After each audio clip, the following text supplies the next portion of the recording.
Valmiki Ramayana, Aranya Kanda, Book number 3, Sarga 74, Roman numerals LXXIV 74, KABANDHA'S death.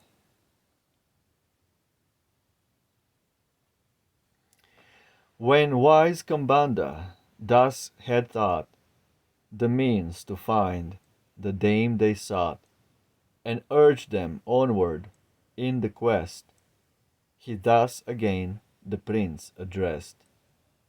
This path, O Raghu's son, pursue, where those fair trees which charm the view, extending westward far away, the glory of their bloom display. Where their bright leaves apples show, and the tall jack and mango grow. Whene'er you will those trees ascend, or the long branches shake and bend, their savory fruit like amrit eat, then onward speed with willing feet. Beyond this shady forest decked with flowering trees, your course direct. Another grove you then will find, with every joy to take the mind. Like Nandan with its charms displayed, or northern Kuru's blissful shade, where trees distill their balmic juice, and fruit through all the year produce. Where shades with seasons ever fair, with Chaitrarata may compare. Where trees whose sprays with fruit are bowed, rise like a mountain or a cloud. There, when you list from time to time, the loaded trees may Lakshman climb, or from the shaken boughs supply sweet fruit that may with Amrit vie. The onward path pursuing still, from wood to wood, from hill to hill, your happy eyes and length will rest on Pampa's lotus-covered breast. Her banks with gentle slope descend, nor stones nor weed the eyes offend, and o'er smooth beds of silver sand lotus and lily blooms expand. There swans and ducks and curlews play, and keen-eyed ospreys watch their prey. And from the limpid waves are heard glad notes of many a water bird. Unthought, a deadly foe to fear, they fly not when a man is near. And fat as balls of butter they will, then you list your hunger stay. Then Lakshman with his shafts will take the fish that swim the brook and lake, remove each bone and scale and fin, and strip away the speckled skin. And then on iron skewers broil, for thy repast the savory spoil. Thou on a heap of flowers shalt rest, and eat the meal his hands have dressed. There shalt thou lie on Pampa's brink, and Lakshman's hand shall give thee drink, filling a lotus leaf with cool, pure water from the crystal pool, to which the opening blooms are lent, the riches of divinest scent. Beside thee, at the close of day, will Lakshman through the woodland stray, and show thee where the monkeys sleep, in caves beneath the mountain steep. Loud-voiced as bulls they forth will burst, and seek the flood oppressed by thirst. Then rest awhile their want supplied, their well-fed bands on Pampa's side. Though roving there at eve shalt see rich clusters hang on shrub and tree, and pampa flushed with rosette glow, and at the view forget thy woe. There shalt thou mark with strange delight each loveliest flower that blooms by night, while lily buds that shrink from day their tender loveliness display. In that far wild no hand but thine those peerless flowers in wreaths shall twine. Immortal in their changeless pride, ne'er fade those blooms and ne'er are dried. Their erst on holy thoughts intent, their days Matanga's pupils spent. Once for their master food they sought, and store of fruit and berries brought. Then as they labored through the dell, from limb and brow the heat drops fell. Then sprang and bloomed whose wondrous trees such holy power have devotees. Thus from the hermit's heat drops sprung, their growth is ever fresh and young. Their Shavaris dwelling yet, their Shavaris is dwelling yet, who served each vanished anchoret. Beneath the shade of holy boughs, that ancient votaress keeps her vows. Her happy eyes on thee will fall, O godlike prince, adored by all. And she, whose life is pure from sin, a blissful seat in heaven will win. But cross, O son of Ragu, o'er, and stand on Pampa's western shore. And tranquil hermitage that lies deep in the woods will meet thine eyes. No wandering elephants invade the stillness of that holy shade. But checked by Saint Matanga's power, they spare each consecrated bower. Through many an age, those trees have stood, world famous as Matanga's wood. Still, Ragusan, pursue thy way through shades where birds are vocal stray, fair as the blessed wood where row immortal gods or Nandas grow. Near Pampa, eastward, full in sight, stands Rishyamukha's wood-crowned height. 'Tis hard to climb that towering steep, where serpents unmolested sleep. The free, the bounteous, formed of old by Brahma of superior mold, who sink when day is done to rest, reclining on that mountain crest. What wealth or joy in dreams they view, awaking, find the vision true.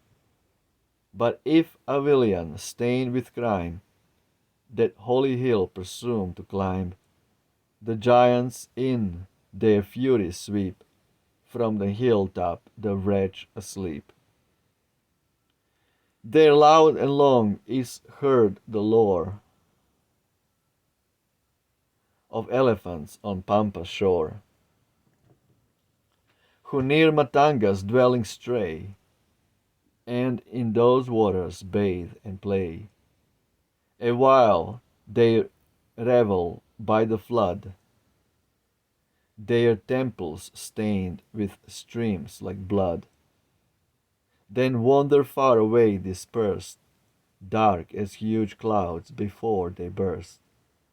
But ere they part they drink their fill of bright pure water from the rill.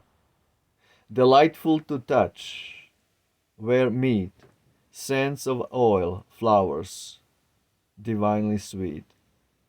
Then speeding from the riverside, deep in the sheltering thicket hide. Then bears and tigers shalt thou view, whose soft skins show the sapphire's hue. And sylvan deer that wander nigh shall harmless from thy presence fly.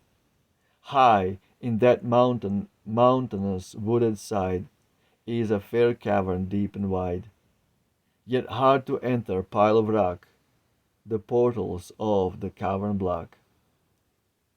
By the eastern door a pool gleams with broad waters fresh and cool, where stores of roots and fruit abound, and thick trees shade the grassy ground.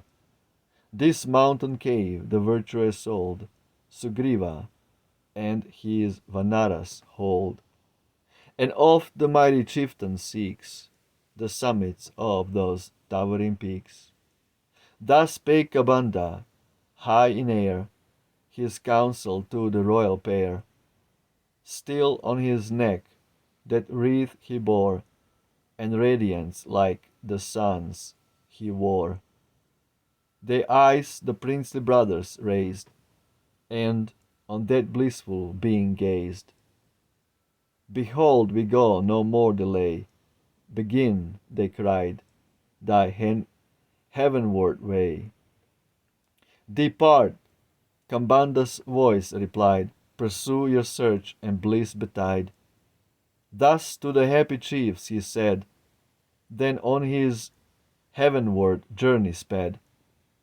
Thus once again Kambanda won a shape that glittered like the sun, without a spot or stain.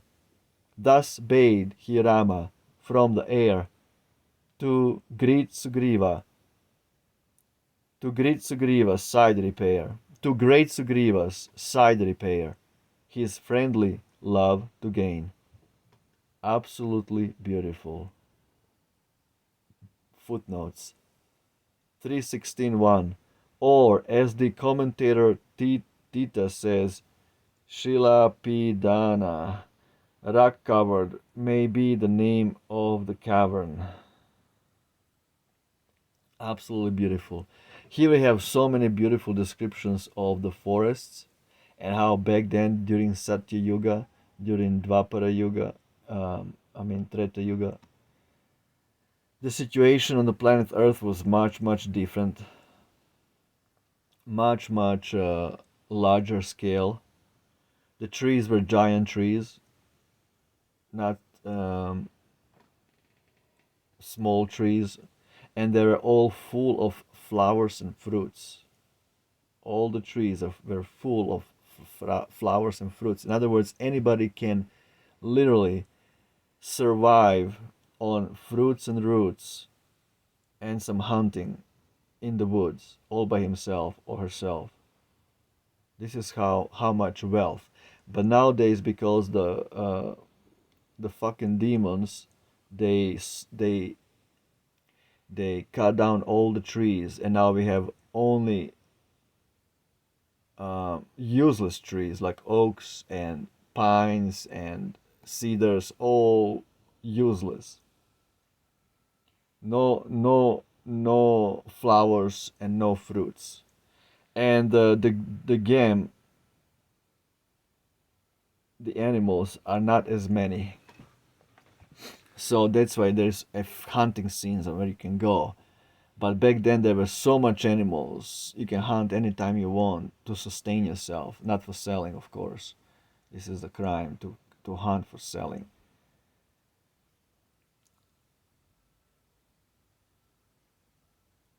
For sustenance, yes.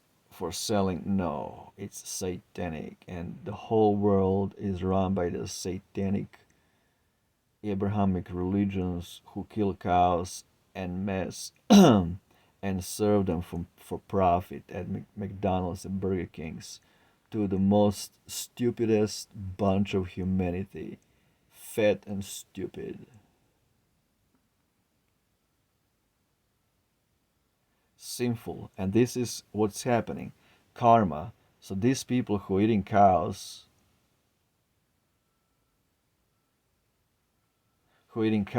they have to be born in the next life as cows to be slaughtered and eaten by another set of stupid people. Ignorant people. Pampa. Beautiful description of Pampas waters, lake and river on a beautiful mountain. That's where Rama completely lost it. He completely burst. His volcano of emotion burst, lamenting for Sita. And that's why we have famous Pompeii, who burst, great volcano who burst and destroyed Romans. This is famous past Roman pastime of Pompeii. This is coming from Pampa, Rama and Pampa, Pompeii and Rome. Absolutely beautiful, beautiful Sri Ramayana. This is the beauty. When God descends to this earth, he pretends as if he is an ordinary human being, ordinary man, although he doesn't exhibit his power levels right away. He acts he acts in a particular way, she acts in a particular way, God and Goddess, Sita and Rama, Hare and Rama, and to show the example to everyone how to behave like this. And yeah, when they were present, Rama was so beautiful, beautiful Vedika Aryan, big, tall, large, long arms, strong forearms that can bend the bow and split it in half. So much power. The trees were giant trees, the giant trees. We have here on this earth few little samples of it, but those trees now are completely cut down by the demons, and they are gone. Now we have useless trees, almost useless trees, in comparison to those trees. We have some use, but there is no way in this time and age, in Kali Yuga, this deep in Kali Yuga, people can, in general, people in general, with very little survival skills can survive. Back then, anybody can survive in the forest, literally. Build a little cottage and collect fruits and roots. Everybody could survive. That's why many hermits, many great sages, yogis, they lived in the forest and did their yoga meditations like that. Jai, Ramayana ki Jai, Roma Victa, Victory to Rama, Hail Ram, Jai Shri Ram, Ciao.